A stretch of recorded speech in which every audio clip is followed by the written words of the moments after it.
Alright, so I think I'm finally starting to like get an identity for what this channel is gonna be. I do traditional things in very untraditional ways sometimes. And then I do very traditional things, and that's really not an identity. That's just cooking in general. Today we're gonna be making cheesecake. Now, like I just said, we're gonna do it, but it's not gonna be the way that you might think. We're gonna do a couple twists on it.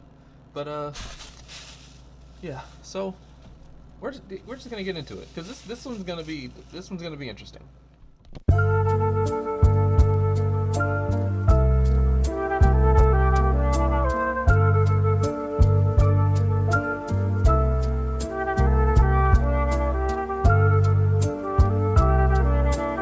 So, here we are, ready to make some ding dang cheesecake.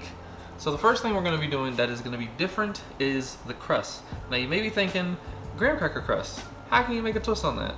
For starters, we're not using graham crackers. Pretty simple start. Here I have a bowl of some Nilla wafers and some brioche bread.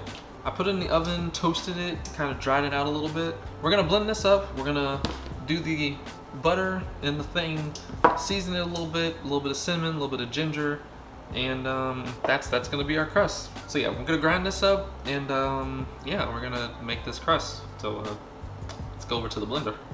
All right, so usually when you do graham cracker crust, you do it in a bag, and you kind of want like an uneven crumble crust distribution type thing.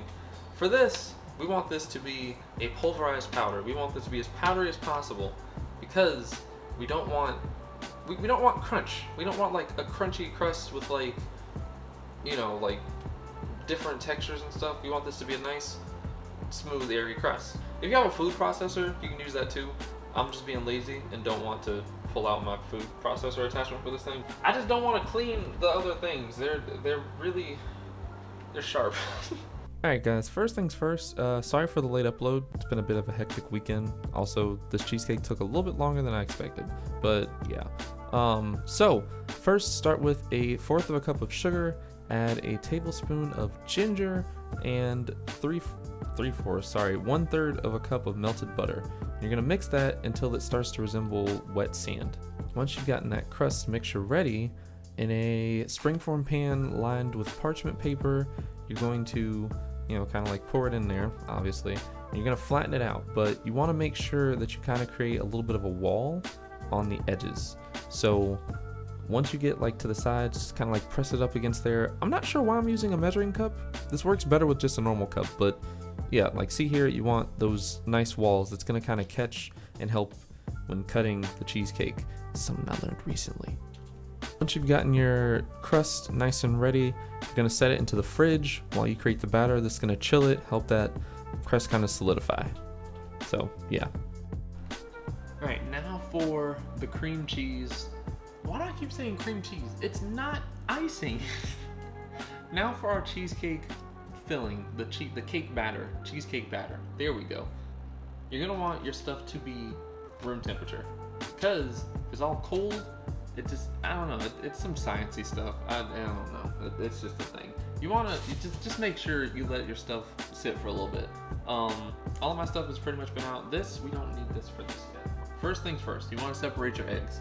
Now I know most recipes online won't tell you to do this, but like I said, we want a light cheesecake. We don't want a dense cheesecake. So we're gonna take one of our eggs, we're gonna separate it and whip the egg whites, which is gonna basically create air in it. It's gonna do some eggy stuff, and we're gonna have whipped egg whites. When you whip your eggs, as it cooks, that air, it just kind of like, so you get like this. That was a weird noise. All right, so yeah, just separate your egg whites from your egg yolks. Set the egg whites aside, and then we're going to work on the cheesecake batter part. All right, using those egg yolks that we saved from when we separated our eggs, cream together those and a cup of sugar until it's nice and smooth. Once that's nice and smooth, you're going to zest 1 whole lemon and then add juice of half of that lemon. It's gonna give us a nice lemony flavor throughout the entire cheesecake. Once you've gotten those lemon zest and juices incorporated, one at a time, add your softened cream cheese. and mix until it's smooth. Don't do this all at the same time. I mean, you can, but it'll be a lot more work. Just make sure it's softened cream cheese. All right, and then you're gonna just mix it until it's nice and smooth once again. So for the next twist in this cheesecake, instead of sour cream, we're gonna be using Greek yogurt.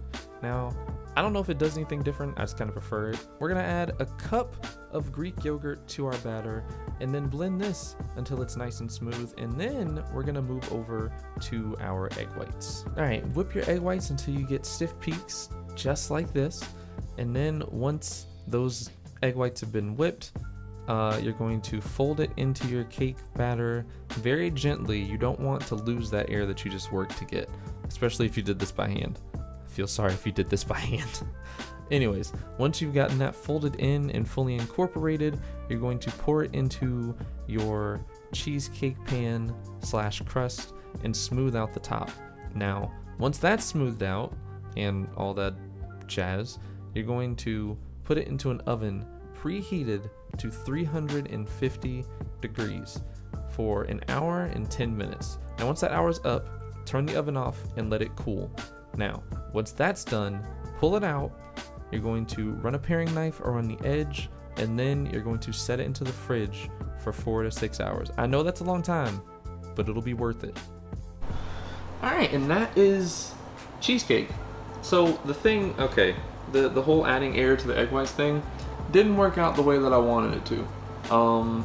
Yeah, I don't know, I'm gonna have to like do some research and figure that out. It kind of did deflate a little bit as well, but that still looks amazing, honestly. It's nice, you know? We got a okay.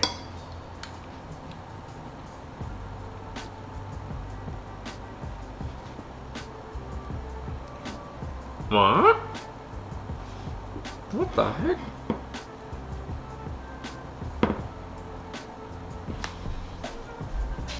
Well, yeah, that's it for this video. If you enjoyed it, make sure to hit that like button. Comment below anything specific that you would like to see me cook. And, yeah, I'll see you guys in the next video. I have an entire cheesecake to go eat now.